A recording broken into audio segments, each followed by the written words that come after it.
जो इस मुल्क में बोलेगा उसको ठा लो, उसको जनाब तुन दो, उसको जनाब मार दो, और लबना ही नहीं। भाई हमें यहाँ तो डिक्लेयर करें कि हम इंदिरा गांधी की औलाद में से हैं, कायदे आज़म से हमारा लेना देना कोई नहीं है। और अगर ये नहीं डिक्लेयर कर सकते फिर तुम्हारे बाप का मुल्क नहीं है, मुल्क हमारा है, हमारे माँ बाप की कुर्बानियों से, हमारे बाप दादाओं की कुर्बानियों से, हमारी माँ बहनों बेटियों की कुर्बानियों से। क्या तुम्हारा कोई मरा भी है? कोई साबित तो करो। जाति उमरा किस चीज का नाम है आपको पता है? इंडिया के अंदर एक जगह का नाम है जाति उमरा। मैं कहता हूँ इस कौम की इससे बड़ी बदबख्ती देखे जिन्होंने आज तक तुम्हारे मुल्क का वजूद तस्लीम नहीं किया।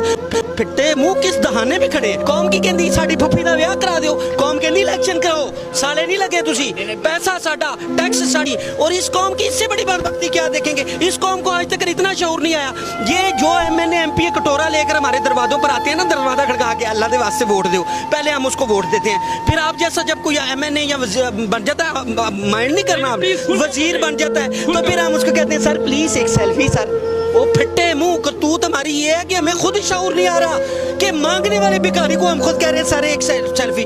उसको चाहिए कि वो कहे यार तुसी मैनू इज्जत दी, साडी गड्डी दे उत्ते एक झंडा लवाया, उनके उत्ते हूटर लवाया, 4 गनमैन दिते ने, मैनू घरों सालन नहीं सी मिलता, तो ਤੁਹਾਡੀ वजह नाल मैं मेंबर ऑफ पार्लियामेंट बनिया। ये इतना बड़ा फैसलाबाद में वो जो चोल मोल हुआ है, मुझे ये बताएं किसी ने खत्म नबूवत पर बात की है? कहाँ गया इनका वो चाबी वाला इश्क रसूल अल्लाह?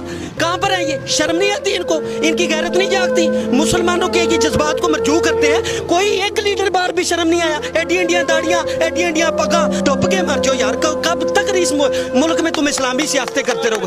एक नहीं बोला। इस बात से शर्म आती है कि ये 25 रुपए का माइक लेके तू नहीं जा रहे हो, तो इमरान जरूरत क्यों?